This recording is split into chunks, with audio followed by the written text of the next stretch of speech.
bersyukur kepada Allah Subhanahu wa Ta'ala yang mana pada siang hari ini kita hadir di sini dalam ada siapa pihak ada acara pertemuan atau sharing antara sekolah tinggi agama Islam dan Sultan KMB Bau. Kami di dalam ada dari wakil rektor dan jadi pertama di wakil rektor satu Pak Amar, ya di sini wakil keempat yang kerjasama di provinsi ada Pak Majid, Pak Fatar, Pak Sri, ini semua terlibat. Masa ini kunjungan beliau ini kita harus terima dengan terbuka sekali karena beliau sangat juga berjasa pada perkembangan ini pada masa-masa lalu bisa terjadi dan ini merupakan ya keuntungan kita di wilayah sini karena ada fakultas kedokteran juga banyak hadir di sini kayak reuni. Ya. Mungkin Bapak Ibu, kalau Pak Andi Henry, Pak itu sangat kenal. Ya. Tapi yang lain-lain mungkin masih bertanya siapa sih orang ini. Sesungguhnya saya ini adalah keluarga besar Unidaya.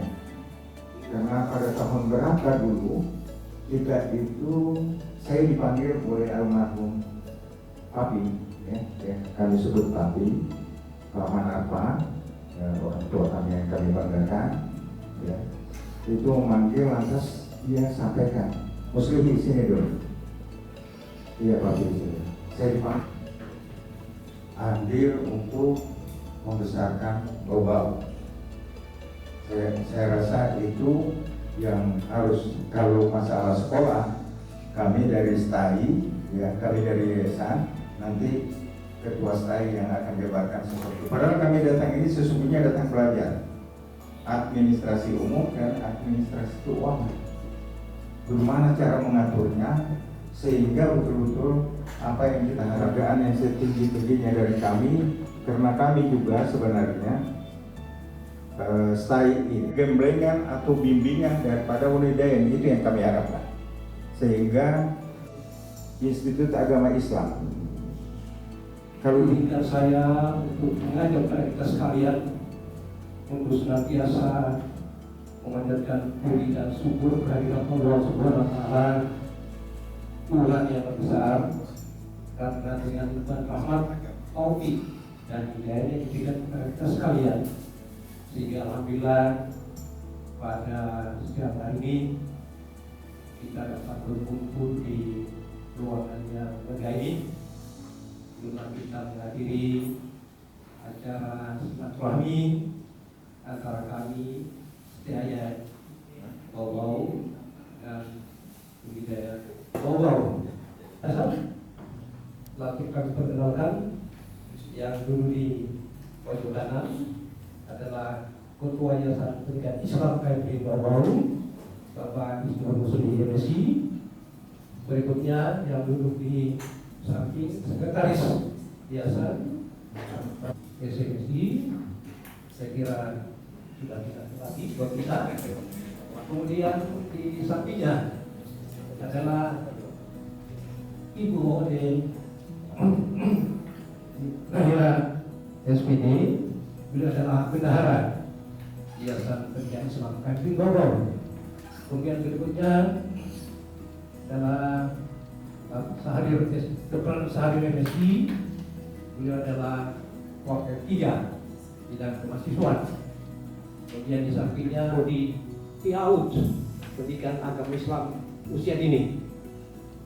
Ya, kemudian yang bagian terakhir adalah di BPI. Di sini melalui prodi ini tadi bahwa insyaallah kalau tidak dekat akan kami usulkan. Kami sudah membuat proposalnya, ada 3 prodi baru. Yang dari Makassar dulu banyak kan BA, ya, itu makanya kontribusinya itu IAIN atau STAI sekarang sangat sangat besar ini akan jalan, asalkan yayasan dan penyelenggara seiring dan sejalan. Ya, kapan tidak sejalan, ya itu akan lambat. Jalan sih, tapi lambat. Sekarang saat ini yang dibutuhkan itu bukan saat ini, era ini yang dibutuhkan adalah siapa yang cepat itu yang menang. Bukan. Nah, kemudian yang kedua, ya saya sedikit karena kebetulan yang hadirnya ada unsur yayasan dan unsur pelaksana ya kita harus betul-betul kita meletakkan fungsi kedudukan kita masing-masing. Organisasi atau stakeholder ini ya sebetulnya adalah partnership dari budaya, dalam bentuk koordinasi, tapi dalam bentuk juga ya itu di bawah ya ini bukan konsultasi tapi koordinasi ya. Kemudian dan pengabdian tadi saya sudah dengar ada ya. Kemudian ada satuan pengawas internal, ini partnernya Pak Rektor ya, Pak Rektor dalam melakukan pengawasan non akademik dan senat universitas. Nah setelah itu senat universitas sudah menetapkan anggaran usulan dan Pak Rektor sudah oke. Jadi mungkin kedepannya kami akan terus bekerja sama. Kalau dimungkinkan untuk bekerja sama, kami akan bekerja sama dengan Unidaya untuk teknik pembentukan Dewan Pengatur ini. Dan mungkin bisa diberikan gambaran sedikit tentang Dewan Pengatur dan Badan Pengawas Internal ini. Yang diawasi atau yang dilihat oleh apakah sisi dan prosedur ini sudah jalan? Apakah di bidang manajemen atau keuangan? Nah ini, yang di satuan pengawasan internal kita saat ini baru di bidang itu saja. Ini ada yang melihat kemudian dia memberikan saran kepada rektor bahwa ini mungkin yang perlu diperbaikan sehingga rektor melalui kebijakannya bisa membuat semacam regulasi atau surat keputusan yang dapat dilaksanakan di fakultas atau Islam dengan perguruan tinggi lain itu memang ada aturan-aturan yang spesifik, tetapi pada umumnya sama. Jadi olehnya itu teman-teman di sini dari STAI ini bukan kita agungkan Unidaya, tetapi Unidaya kita sudah bisa lihat kemajuannya yang cukup signifikan. Dan dengan surat yang kami masukkan pada minggu lalu tentang kunjungan kami ini terkait dengan administrasi ini, yang menjadi pertanyaan saya, kira-kira apa sih saran-saran dari Unidaya supaya proses keuangan kami itu jadi lebih bagus, lebih baik, karena saya yakin setiap universitas pasti punya pengalaman yang sama. Tidak mungkin semuanya jadi lebih sempurna kalau tidak melewati pengalaman-pengalaman seperti itu. Terima kasih.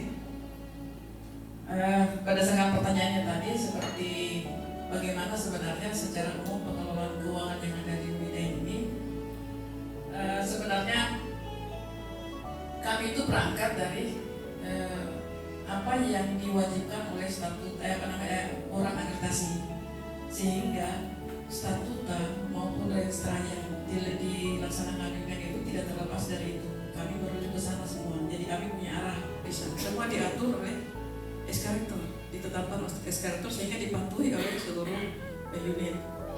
Kemudian, tapi apabila ada mahasiswa di tengah jalan sangat-sangat tidak mampu atau mendapat musibah, maka ada satu ruang yang kami berikan kepada mahasiswa, tapi yang benar-benar kami lihat sangat butuh bantuan, karena kami juga tidak ingin mahasiswa berhenti. Kami tetap memberikan motivasi kepada mahasiswa supaya tetap melanjutkan pendidikannya agar bisa ditargetkan 3 tahun ke depan, bahwa kekurangan kita ini harus bisa ditargetkan 3 tahun ke depan. Saya contohkan seperti di dalam penelitian, pokoknya capaian yang kita dapatkan sekarang pokoknya masih sangat jauh, pokoknya ditargetkan 50 penelitian. Kemudian capaian itu ketika capaiannya itu sangat jauh, maka kemudian kita bisa atur bahwa dalam 3 tahun ke depan penelitian itu harus tuntasnya agar aspek-aspek penelitian itu bisa skor tinggi ya. Seperti begitu juga aspek-aspek yang lain, pokoknya rekognisi dosen. Jadi sebisa mungkin agar rekognisi itu ditargetkan. Jadi seperti ditargetkan, pada akhirnya pas pelaksanaan akreditasi sesuai dengan target yang sudah ditetapkan. PMI-nya berjalan baik, insya Allah SPM-nya akan bagus ya. Seperti itu. Karena Bapak Ibu mungkin sudah pengalaman juga dalam pengisian laporan akreditasi. Di akreditasi 9 standar sekarang itu kan akreditasi berbasis output, yang mana sebenarnya penjelasan di LKPT atau LKPS itu sebenarnya pelaksanaan SPMI yang dijelaskan. Bagaimana kita menetapkan standar kita, umpamanya di standar kemahasiswaan, umpamanya kita jelaskan ya kriteria kedua ya, standar kemahasiswaan. Di situ kita jelaskan pelaksanaan SPMI di kampus kita, bagaimana kita menetapkan standar kemahasiswaan, bagaimana kita melaksanakan standar kemahasiswaan, bagaimana kita mengevaluasinya standar kemahasiswaan, bagaimana kita meningkatkan, dan bagaimana kita mengendalikan dan bagaimana kita meningkatkan. Saya kira itu kalau menurut saya artinya karena yang secara umum tadi bahwa tentang administrasi keuangan dan sebagainya itu pun hanya garis besar perkara yang bisa disampaikan oleh tapi saya kira memang garis besar itu penting, misalnya yang prinsip tadi bahwa perencanaan keuangan di daerah itu digodok melalui senat. Itu apakah itu bisa juga dilaksanakan? Sebab di situ kan secara keseluruhan rencana penerimaan kan sudah jelas. Nah, dengan rencana penerimaan itu apa yang bisa dilaksanakan? Nah, perencanaan itu penting sekali. Di bidang kemahasiswaan tentu dengan begitu banyaknya mahasiswa di Unidayan ini dan tidak terlepas dari pengelolaan yang punya standar yang telah dijelaskan tadi. Mungkin di sini kami hanya menanyakan bagaimana dari begitu banyaknya mahasiswa yang di Unidayan ini dan bagaimana tentang pengembangan dari begitu banyaknya mahasiswa di sini. Jadi di Unidayan itu ada organisasi-organisasi kemahasiswaan. Di tingkat universitas itu ada yang namanya Badan Legislasi Mahasiswa dan ada BEM Universitas. Terus ada UKM, Unit Kegiatan Mahasiswa, itu melibatkan semua mahasiswa, bukan hanya satu fakultas di UKM itu. Sehingga UKM itu bertujuan sebenarnya untuk bagaimana masing-masing fakultas ini bersinergi dalam pengembangan minat dan bakat mereka. Nah, kemudian di tingkat fakultas itu ada juga Badan Legislasi Mahasiswa, ada Badan Eksekutif Mahasiswa, itu kewenangannya ada di tingkatan fakultas. Waktu juga, jadi mungkin kalau ada tadi penjelasan secara umum, nanti kalau ada hal-hal yang ingin didalami, yang bisa kita. Terima kasih Pak. Jadi sebelum kita akhiri pertemuan kita pada siang hari ini, mungkin ada beberapa hal yang ingin saya sampaikan. Yang pertama, ada 3 poin yang kita sudah bahas. Yang pertama adalah akreditasi keuangan dan kemahasiswaan. Melalui kesempatan ini kami atas nama perguruan tinggi STAIR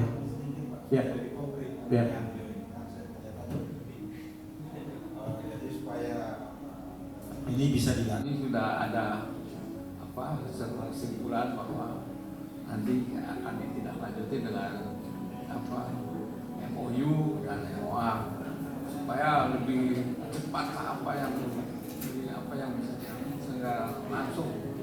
Jadi kita bahwa pertemuan ini ada sebagai silaturahmi tadi, dan kemudian selanjutnya nanti bisa kita lanjut yang lebih tajam lagi. Saya kira itu barangkali pada kesempatan ini saya ucapkan terima kasih pada bapak-bapak baik dari Hidayat maupun dari pihak Stari yang sempat hadir pada siang hari ini. Mudah-mudahan pertemuan kita pada siang hari ini dapat berkah dari Allah Subhanahu wa Ta'ala. Saya kira demikian barangkali pertemuan kami tutup dengan ucapan wabillahi taufiq wal hidayah. Wassalamualaikum warahmatullahi wabarakatuh. Waalaikumsalam.